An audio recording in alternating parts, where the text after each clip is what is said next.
Hello प्यारे बच्चों, मैं engineer DP Singh classes Prayagraj से। आज इस वीडियो में वेरी इंपॉर्टेंट एरर एनालिसिस का वेरी इंपॉर्टेंट क्वेश्चन आज आपको मिलेगा और वेरी इंपॉर्टेंट क्वेश्चन सीखने को भी मिलेगा। प्यारे बच्चों, ध्यान से पूरा वीडियो देखिएगा तो आपको महसूस होगा कि आज जो एरर एनालिसिस के जो नए क्वेश्चंस हैं, जेई के क्वेश्चंस हैं, तो इस क्वेश्चन में एक्सपोनेंशियल फंक्शन का एरर कैसे फाइंड करते हैं ये आपको कंप्लीट सीखने को मिलेगा। अगर ऐसे क्वेश्चन आपके जेई के एग्जाम में या नीट के एग्जाम में आ गए तो इससे अगर आप सीख लें तो ऐसे क्वेश्चंस आसानी से आप सॉल्व कर सकते हैं और एक कॉन्फिडेंस भी आपके अंदर आएगा। ऑलरेडी हम लाइव क्लास में भी रात में 9 बजे लाइव क्लास ले रहे थे, लेकिन उसमें कुछ प्रॉब्लम्स आ रही हैं, अभी लाइव क्लास नहीं ले पा रहे हैं। तब तक हमने सोचा कि अभी क्वेश्चन ही सॉल्व करके अपलोड करें जिससे कि आप लोग को बेनिफिट मिले। तो इस वीडियो को आप लोग लाइक कर दीजिएगा और खूब शेयर कर दीजिएगा। जो बच्चे चैनल पर नए हों चैनल को सब्सक्राइब कर लेंगे जिससे कि ऐसे इंपॉर्टेंट वीडियोस जैसे ही अपलोड हों तुरंत उसका नोटिफिकेशन आपको मिले। प्यारे बच्चों, तो आइए स्टार्ट करते हैं जेई के क्वेश्चन और एकदम नया कॉन्सेप्ट का एनसीईआरटी का क्वेश्चन जो कि एक्सपोनेंशियल फंक्शन का एरर कैसे फाइंड करेंगे यहां से आपको सीखने को मिलेगा।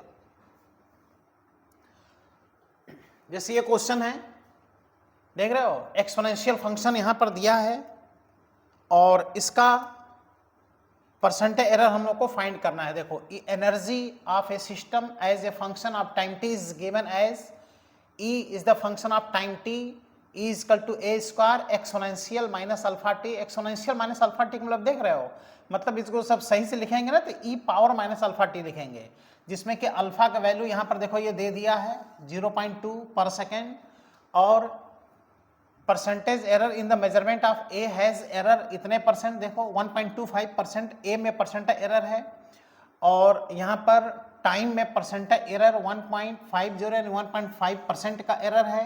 तो टी इक्वल टू 5 सेकेंड पर एनर्जी में परसेंटेज एरर फाइंड करना है। ये जितना वैल्यू है ये 2% है, ये 4% है और ये 6% और ये 8%। आइए इसको सॉल्व करते हैं। तो आप लोग जानते भी हो, एरर एनालिसिस जो लोग सही से पढ़े हैं वो जानते भी हैं कि किसी भी फंक्शन को परसेंटेज में कन्वर्ट करने के लिए उस फंक्शन का पहले लॉग लेते हैं फिर उसका पार्शियल डिफरेंशिएशन करते हैं। वही काम यहाँ भी हम लोगों को करना है। आओ इसको पहले सही से लिखते हैं फिर इसको सॉल्व करते हैं। E is equal to A square exponential minus alpha T, इसको सॉल्व करेंगे जिसमें E function of T is equal to A square, फिर लिखा है बेटा exponential E X P bracket में माइनस अल्फा टी। ठीक है, यहाँ पर देखो ये चीज़ लिखा हुआ है E is equal to A square exponential minus alpha T. ठीक, अब इसको और थोड़ा सही से लिख लेते हैं। कैसे? तो ये टी यहाँ से हटा देते हैं, बस ये इंडिकेट कर रहा है कि ये टाइम का फंक्शन है। तो इज इक्वल टू यहाँ से ए स्क्वायर और इसको लिख लेंगे एक्सपोनेंशियल ई पावर माइनस अल्फा टी। देखो इसको इस तरह से भी लिख सकते हैं लेकिन दिया इस तरह से है। ठीक है, जब आप ऐसे लिखोगे तब जाके इसको सॉल्व कर पाओगे। इसके बाद हम क्या करेंगे, दोनों तरफ लॉग ले लेंगे, taking log in both side. तो लॉग लेंगे प्यारे बच्चों, तो देखो लॉग ई ए स्क्वायर का लॉग क्या होगा 2 log ए, पावर बाहर आ जाएगा, कोफिशिएंट बन जाएगा 2 log ए इंटू प्लस में कन्वर्ट हो गया लॉग लेने में।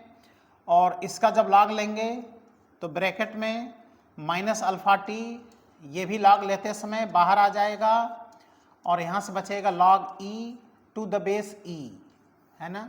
यहाँ जो भी हम लॉग लेते हैं ना उसमें जो बेस होता है वो ई बेस होता है। लॉग 2 प्रकार का होता है, एक ई बेस और एक 10 बेस। यहाँ जो लॉग लेंगे उसका जो बेस होगा वो ई होगा। और प्यारे बच्चों आपको जानना चाहिए कि log e to the base e का वैल्यू क्या होता है, 1 होता है। तो यहाँ से देखो इसको और सही से लिख लेते हैं log e। पूरा वीडियो आपको देखना है, तब आप आराम से, वीडियो को भगाना नहीं है, तब जाकर के आप समझ जाओगे और ऐसे क्वेश्चन बहुत आसानी से आप सॉल्व कर लोगे। बुक में और भी जो क्वेश्चन ऐसे मिलेंगे उसको आप सॉल्व कर सकते हैं। 2 log a minus alpha T और यहाँ पर क्या है log e का वैल्यू 1 हो जाएगा। इसके बाद हम करेंगे पार्शियल डिफरेंशिएशन। log x का पार्शियल डिफरेंशिएशन डेल्टा x अपान x होता है, log b का पार्शियल डिफरेंशिएशन डेल्टा b अपान b होता है, तो log e का partial differentiation delta e upon e होगा, क्योंकि हमको परसेंटेज एरर फाइंड करते समय delta e upon e into 100 find करना पड़ेगा। तो इसका करेंगे प्यारे बच्चों पार्शियल डिफरेंशिएशन, तो पार्शियल डिफरेंशिएशन में ये हो जाएगा delta e upon e is equal to 2 constant यही बना रहेगा, log a का partial differentiation delta a upon a minus alpha. अब देखो यहाँ पर बेटा log t तो है नहीं, log t होता तो हम डेल्टा t अपान t लिख देते, तो t का जो पार्शियल डिफरेंशिएशन होगा वो केवल डेल्टा t होगा, है ना। तो यहाँ पे केवल डेल्टा t लिख सकते हैं या dt भी हम लोग लिख सकते हैं। और इसके बाद से इसको हम लोग सॉल्व करते हैं, तो यहाँ से परसेंटेज एरर फाइंड करना है, तो 100 से क्या कर लेंगे मल्टीप्लाई, 100 से मल्टीप्लाई करेंगे जिससे हम परसेंटेज एरर फाइंड कर सकें। यहाँ से देखो बेटा 2 delta a upon a into 100, दोनों तरफ 100 से मल्टीप्लाई किया जा सकता है। अब माइनस को क्या बना देना है प्यारे बच्चों प्लस, क्योंकि सबको पता है कि भाई परसेंटेज सॉल्व करते समय कभी भी माइनस का जो टर्म आता है उसको प्लस बनाते हैं, क्योंकि हमेशा मैक्सिमम परसेंटेज फाइंड करते हैं। तो देखो माइनस का प्लस बना देंगे और यहाँ से अल्फा लिख देंगे, और यहाँ से डेल्टा टी अपान टी यानी टी से डिवाइड और टी से मल्टीप्लाई कर लेंगे, क्योंकि क्वेश्चन में अभी हम दिखाते हैं कि टाइम में परसेंटेज एरर दिया है ना, 1.5% टाइम में परसेंटेज एरर दिया है। तो परसेंटेज एरर टाइम में लिखने के लिए डेल्टा टी अपान टी चाहिए, तो टी से अपने तरफ से मल्टीप्लाई और क्या कर लेंगे डिवाइड कर लेंगे। तो यहाँ से आ जाएगा डेल्टा टी और टी से डिवाइड कर लेंगे, टी से मल्टीप्लाई भी कर लेंगे, और 100 से मल्टीप्लाई हो ही रहा है, तो यहाँ देखो क्या आ गया टी आ गया, टी से डिवाइड और मल्टीप्लाई और 100 भी आ गया। अब यहाँ से अगर परसेंटेज हम देखें तो बस वैल्यू पुट कर देना है, फिर क्वेश्चन हम लोग का सॉल्व हो जाएगा। देखो कितना आसानी से क्वेश्चन हम लोग का क्या हो रहा है सॉल्व हो रहा है प्यारे बच्चों। तो देखिए ए में परसेंटेज एरर जो दिया है, देखो ए में परसेंटेज एरर वो दिया है 1.25%, देखो ए में परसेंटेज एरर 1.25% और टाइम में परसेंटेज एरर दिया है 1.5%। अल्फा का वैल्यू 0.2 रखना है, टी का वैल्यू 5 रखना है। तो यहाँ हम रख लेते हैं, यहाँ देखो 2 इंटू ए में परसेंटेज एरर, फिर से देखो है ना, कंफ्यूजन एकदम नहीं होना चाहिए। देखो 1.25% ये वैल्यू रख दो, ए में परसेंटेज एरर कंप्लीट 1.25% और प्लस अल्फा का वैल्यू देखो कितना दिया है, देखो यहाँ पर अल्फा का वैल्यू दिया है कितना 0.2, तो अल्फा का वैल्यू यहाँ पर 0.2 रख दो। और टाइम में परसेंटेज एरर, यहाँ देखो पूरे टाइम में percentage error delta T upon T into 100 का वैल्यू 1.50 दिए हैं, 1.5 रहने दो। और कितने सेकंड पे पूछ रहा है तो टाइम का वैल्यू यहाँ पुट कर दो, देखो ना कितने सेकंड पे पूछ रहा है, यहाँ पर दिया है 5 सेकंड पे पूछ रहा है, तो ये वैल्यू बेटा आप यहाँ पुट कर दो कितना 5, और इसको सॉल्व कर लो आंसर आ जाएगा। इसका मल्टीप्लाई करोगे तो ये आ जाएगा बेटा 2.5%, 2.5% और 5 इंटू 0.2 का वैल्यू हो जाएगा 1 और इंटू 1.5 है तो प्लस आ गया बेटा 1.5%। इन दोनों का सम कर लो तो ये कितना आ गया 4%। जो एरर आ गया एनर्जी में that is delta E upon E into 100। तो ठीक है, तो कंप्लीट वीडियो अगर आप देखिए तो एकदम अच्छी तरह से आपको समझ में आ जाएगा कि ये क्वेश्चन कैसे आपका सॉल्व हो रहा है ना। थोड़ा सा इसको ध्यान दीजिए तो कितना आसानी से आपका क्वेश्चन सॉल्व हो रहा है। पहली बार देखने में लगेगा ये कितना टफ क्वेश्चन है, लेकिन थोड़ा सा ध्यान दें तो पहले इसको इस तरह से लिख लेना है, फिर लॉग ले लेना है, फिर इसका डिफरेंशिएशन पार्शियल कर देना है। जो लॉग के टर्म में होता है वो डेल्टा ई अपान ई एरर अपान ओरिजिनल वैल्यू आ जाता है। थोड़ा सा यही ध्यान देना है कि टी को डेल्टा टी अपान टी नहीं लिखना है, केवल डेल्टा टी लिखना है, क्योंकि पहले से लॉग के टर्म में ये नहीं है। इसके बाद से हमने टी से डिवाइड कर दिया और टी से क्या कर दिया मल्टीप्लाई कर दिया। 5 सेकंड में पूछ रहा है तो देखो टाइम आ गया 5 और टाइम में परसेंटेज एरर 1.5 दिया है तो आंसर आ गया 4%, है ना। ये जेई में पूछा गया क्वेश्चन है। इस तरह से ये क्वेश्चन आपका सॉल्व हो गया और यहाँ पे देखो बी ऑप्शन दिया है 4%, ये क्वेश्चन आपका सॉल्व हो गया। तो इस क्वेश्चन को अपने मन से रफ कॉपी पर आप फिर से सॉल्व कीजिए, क्वेश्चन सामने है इसको लिख करके और फिर से सॉल्व कीजिएगा। जब एक बार अपने मन से सॉल्व करेंगे तो एकदम इसका कॉन्सेप्ट क्लियर हो जाएगा, क्योंकि एरर के वैरायटी ऑफ क्वेश्चन है, एक्सपोनेंशियल फंक्शन का ये एरर है, ठीक है। तो एग्जाम में अगर आ गया आपके एग्जाम में, तो सडनली अगर सामने आ गया तो आप परेशान हो जाओगे, अरे ऐसे क्वेश्चन तो हम सॉल्व ही नहीं किए हैं। लेकिन ऐसे क्वेश्चंस की पहले से अगर प्रैक्टिस होगी तो आपको कोई दिक्कत नहीं होगा। आओ बेटा इसी पर एक और क्वेश्चन हम कराते हैं, है ना, इसी कॉन्सेप्ट का एक और क्वेश्चन देखिए। ये भी एक क्वेश्चन है जिसमें दिया है, देखो y is equal to A E power alpha T. देखो यहाँ पे एक्सपोनेंशियल फंक्शन है और a में परसेंट एरर देखो दिया है 2% का, a में परसेंट एरर 2% का, और टाइम में देखो दिया है 3% का। अब समझ में आ रहा होगा क्वेश्चन, देखो t इक्वल टू 2 सेकेंड पर, t इक्वल टू 2 सेकेंड पर, और अल्फा इक्वल टू 2 रखना है, और परसेंटेज एरर किस में पूछ रहा है, y में पूछ रहा है। ठीक है, तो वीडियो को रोक करके, रफ कॉपी आप रखे ही हो, पेन रखे हो, निकालो उसको, और वीडियो को रोक करके अपने मन से उसी कॉन्सेप्ट से इस क्वेश्चन को सॉल्व करो। उसके बाद से इसका आंसर आप मैसेज करो, है ना, देखते हैं कौन स्टूडेंट इसका आंसर सही से देता है। उसके बाद से फिर इसका आप सोल्यूशन देखो। तो उसी मेथड से बेटा सॉल्व करो। आओ देखो, y इज इक्वल टू, है ना, a e power alpha T. देखो e पावर बेटा अल्फा टी हो चाहे e power minus alpha T हो, दोनों का सेम आंसर आएगा, क्योंकि माइनस को क्या करना है, प्लस हम लोग को बना देना है। और इसके बाद से कॉन्सेप्ट को आगे बढ़ाते हैं। क्या करना है बेटा, taking log in both side, दोनों तरफ लॉग ले लेंगे, तो ये हो जाएगा लॉग y, है ना, और a का लॉग यहाँ हो जाएगा लॉग a, और इंटू यहाँ है, इंटू का प्लस अल्फा टी बाहर आ गया, कोफिशिएंट बन गया लॉग लेने के प्रोसेस में, ये हो जाएगा log e to the base e। फिर वही देखो, एक क्वेश्चन सॉल्व किया तो अब कॉन्सेप्ट समझ में आ रहा है, इस पूरे का वैल्यू बेटा 1 हो जाएगा, है ना। तो इस तरह से हम नेक्स्ट पेज पे चलते हैं। तो यहाँ से आ जाएगा log y is equal to log a, ये जितने लॉग होते हैं ना e बेस वाले होते हैं, और प्लस यहाँ से देखो अल्फा इंटू टी, इसका वैल्यू कितना हो जाएगा, 1 हो जाएगा। तो यहाँ से आ गया अल्फा इंटू टी।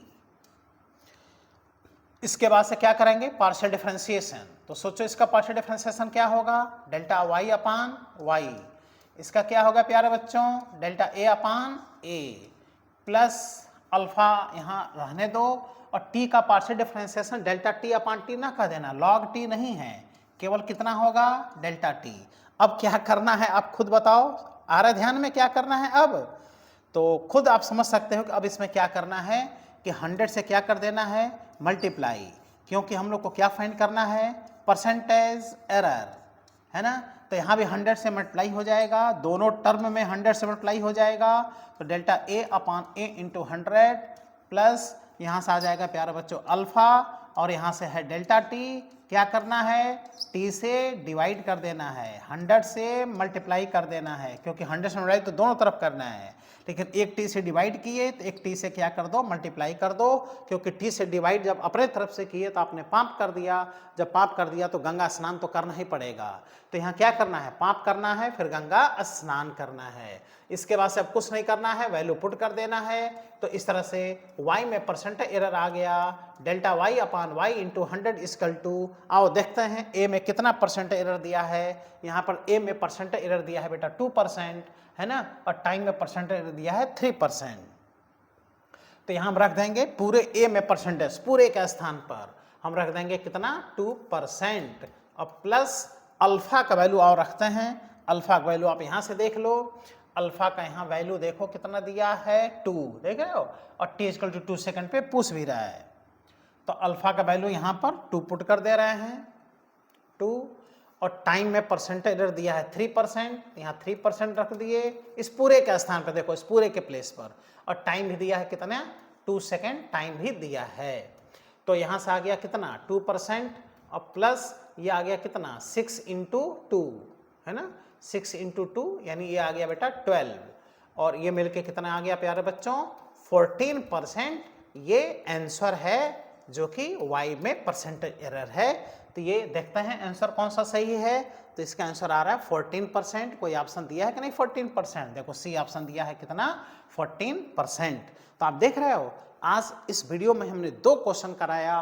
पहला क्वेश्चन आप सॉल्व करने के बाद से दूसरा क्वेश्चन अपने मन से सॉल्व कीजिए, तो एकदम कॉन्सेप्ट आपका क्लियर हो जाएगा, है ना।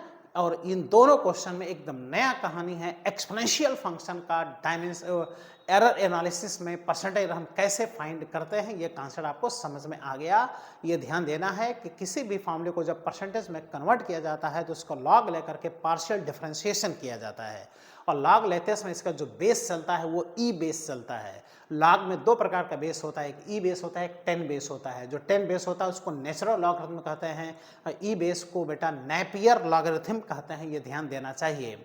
तो इस तरह से आज का वीडियो आपके लिए बहुत ज़्यादा बेनिफिशियल है। इन दोनों क्वेश्चन को बढ़िया से सॉल्व करके अपने कॉपी में लिख करके उसको सॉल्यूशन अपने मन से सीख लीजिए, जिससे कि इस वैरायटी का अगर कोई भी क्वेश्चन आपके एग्जाम में जेईई या नीट में आता है तो आप इसको बढ़िया से निश्चित है सॉल्व करके अपने सपने को पूरा कर सकें, अपने सिलेक्शन को सिक्योर कर सकें। प्यारे बच्चों, तो खूब मेहनत से पढ़ाई करते रहिए। टॉपिक वाइज कॉन्सेप्ट्स फिनिश होते चले जा रहे हैं। जैसे जैसे टॉपिक फिनिश होगा वैसे वैसे टेस्ट भी होता चल रहा है, जिससे कि आपको बहुत ही ज़्यादा बेनिफिट भी मिल रहा है ऑफलाइन क्लासेस में। तो ये आपको ध्यान देना है।